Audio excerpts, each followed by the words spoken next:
Hi everyone, it's me. So today we are talking about anxiety as an expat.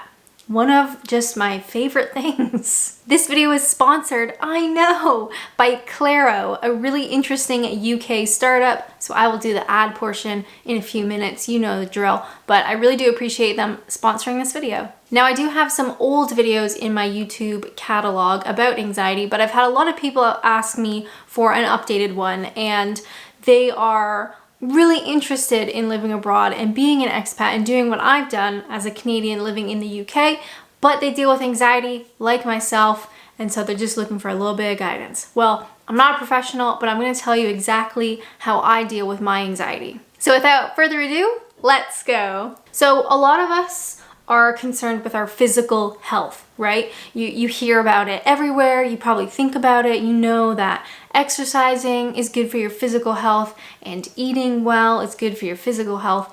But do you think of your mental health in a similar way? Probably not. I try to think of my mental health and my mental well-being very similar to my physical health. I have to do good things for me to be physically healthy. I have to do good things to me to be mentally healthy. I can't just like hope for the best, right? I have to actively do things. So as a foreigner living in the UK, there are things that I do pretty much every day to give myself the best possible chance of mentally feeling good. The first one is sleep. I know. Don't you just love it? I go to bed around the same time every day and I get up around the same time every day. I love to sleep and I could sleep probably at any time, at any place, but I know it's probably not good for me overall. So I just try to stick to a decent sleep schedule, get up and go to bed around the same time, whether it's a work day, whether it's a weekend, because staying up till 3 a.m. watching TV or scrolling through social media is not going to benefit me in literally any way. So good sleep schedule is the first and foremost. Another thing that I try to do for myself is eat well. I know it's annoying, but it shocks me how much food directly relates to my mental well-being and also my physical well-being. We know that eating well is good for your body physically, but I truly find a direct correlation with this week. I ate like crap. I ate a lot of processed foods. I had lots of ready meals or takeout or whatever, and my brain becomes angry.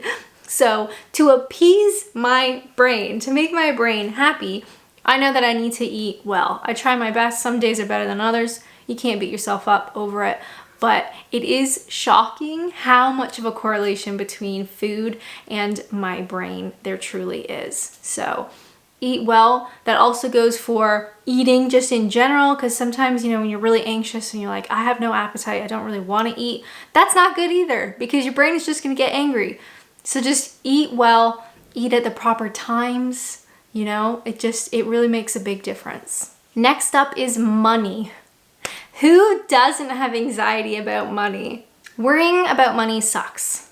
It really, truly sucks, whether you are an expat or not, but it doesn't have to be that way, which is why I wanted to introduce Claro, the sponsor of this video. How was that segue? You Brits watching will probably want to say Claro. I keep saying Claro because I have this awful North American accent and I'm so sorry. Claro is a digital financial coach and community that helps you make smarter financial decisions and can help you grow your money. A huge concern for expats is, what if I run out of money?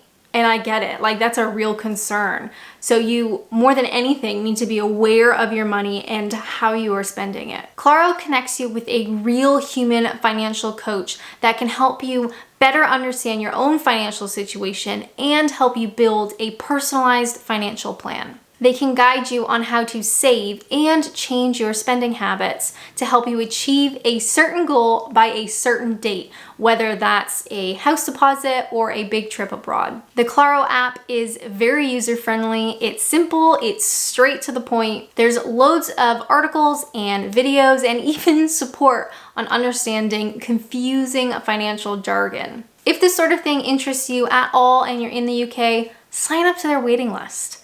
You'll get more information about Claro and you'll be the first to know when it launches. As always, you can use my link in the description to get started. Pretty please. Registering on the waitlist is free and, hold up, Claro is going to protect 25 trees for everyone who signs up. So thanks to Claro for sponsoring this video. Not only do I think it is super important to be financially literate to understand your money, I also think having a budget is really important. It's all about taking control of you, right? You're gonna be anxious. You need to take control of the things that are gonna make you anxious, and a big one tends to be money. Another way I try to improve my anxiety and my mental health is with hobbies. So making time for hobbies. Sometimes that's as simple as, sitting at my desk over there and maybe I'll pop in some headphones and listen to a podcast that I really like or a new album that I want to listen to and color. I have a coloring book, all right? I'm a grown woman. I have a coloring book, but it's something that's very just chill about it, something that I enjoy. I also really like going for walks. I also really like playing video games. So just finding time to unwind and do hobbies is really helpful. Now, particular, cut that word out. What's another word for particular? No, what's another word? Can we say especially? Especially for expats. I can't even speak at all now. If you have a hobby that you can do with other people, that is really awesome, because one of the things that makes people anxious as an expat is not having any friends. And that's a whole separate video that we will dive into. I have an old video, but it probably needs to be updated. But if you can do one of your hobbies with other people, not only are you doing something that you really enjoy, but you're also gonna meet people, which is a big one, and surround yourself with new friends and people in your new home country. So sports, do you play basketball? Do you play football? Tennis? Do you like board games? Maybe you can find a local board game group or a book club. Literally any kind of hobby that you can do with other people. Yay for relaxation and chill time, but also meeting people. And yes, it's gonna be really awkward at first. And it's probably gonna be very anxiety inducing because you're putting yourself out there. But in the long run, it really truly helps with anxiety. Another thing that I do to help myself get in the best possible mental space is exercise. Everybody always says exercise is good for mental health, it's good for anxiety, and it's annoying how true that is. I can typically, like food, if I'm feeling particularly crap, particularly low, I can usually count back and see the last time that I exercised, and it's been a while. So when I say exercise, I don't mean you have to go for a run, a 20-kilometer run, or do some crazy CrossFit stuff. No. If you can do that, cool, but it doesn't have to be that. So even a walk is hugely important for your mental health. Have I said I'm not a professional? I hope I said that earlier. Now there is a two birds, one stone situation with exercise. So exercise, really good for your mental health, really good for my anxiety. Being outside, getting fresh air, or being in nature is another one. So if you can get exercise like a walk or a jog, but do it outside, maybe on a trail or in a nice park, or you're getting fresh air, that's two birds, one stone. And there's three birds, one stone situation. Get exercise, whether that's a walk or a jog or whatever. Do it outside, so you're either in nature, or at least getting fresh air, and explore your new home. I find one of the really triggering things for my anxiety, especially at the beginning, was I just didn't know the area. So that does seem kind of silly, but until you move someplace where you literally have no idea where things are or how to get to things or how things connect with each other or roads or directions or anything like that, it can be really... What's the word I'm thinking of? I know you know the word I'm thinking of. It can be really... I'm gonna say overwhelming, but that's not the word I want. So one of the things that I love to do, and I definitely recommend, I even do it now. I just moved to a new area in the southeast of England. I don't know this area, and I do get a little bit of anxiety because it's like, I don't know where things are. I don't know where to go. So what I like to do, go for a walk. Also, maybe listen to some tunes or a nice podcast. So I'm getting some hobbies in there as well. I'm walking outside, so I'm getting fresh air. I'm getting some sun on my face, ideally. It is England, so not all the time, but I'm also exploring my new area so I can feel more at home, I can feel more secure, and I also feel more part of this area, right? I'm not a foreigner. I live here. I know this place. I know the best pubs. I know how to get to the grocery store or the post office. I know the best park, all that kind of stuff.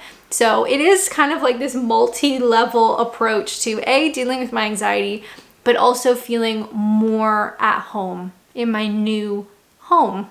Overall, I do get questions from people saying, you know what, I'm anxious like you, but I want to do what you did. I want to be an expat. What do I do? There's no simple answer, and I'm so sorry. For me, I find taking responsibility for my mental health is a big part of it. So I know that my brain can be a little bit funny and can be a little bit stubborn, and I need to do things to appease my brain. I need to do things that will make me happy, healthy, calm. Some people just get that naturally, and I am so jealous of you. I don't even want to get into it, but I know for me, I have to take active steps to make sure that I feel the best that I can feel. Whether that's here in England, whether that is home in Canada, I have to take responsibility for how I feel and how I treat myself. So if you are anxious and you want to live abroad, I totally get it. It is possible, all right? It is possible. But take responsibility for your health. Do things that make you feel good, that are positive to yourself. Also think it's quite helpful to get yourself in a really good place, right? If you are looking to move abroad in the future, start now. Start looking after yourself. Get yourself to a really good routine and a really good headspace. Look after your brain. If you've got a stubborn one like mine, do those things now. Get yourself in a good place. Budget. Get control of your money. Be financially literate. You know, just get yourself in an overall good place. So when you do move abroad, because I know you can do it, the beginning part, which is very overwhelming and quite scary, you will be strong and you will be in a good place to handle it. So I hope this helps at all. I hope it is useful. I mean, I do these things whether I am living my expat life in England or I am back in Ontario, Canada. My brain is going to be funny no matter what country I live in. So I have to do these things to appease it, to make it happy, to make it healthy, so I can feel happy, healthy, and calm. If you have any questions about anxiety or being an expat, please leave a comment down below. Thank you so much. If you don't have any questions, leaving a comment also really truly helps. I really appreciate it. And I do want to say again, thank you so much to Claro for sponsoring this video. I know watching ads is not ideal. I get it. I watch YouTube too, but it really does help me as a channel, and also I think it is a service that is worthwhile. I only do ads that I think are worthwhile, and I hope that comes through. As always, thank you guys so much for watching, and until next time, bye!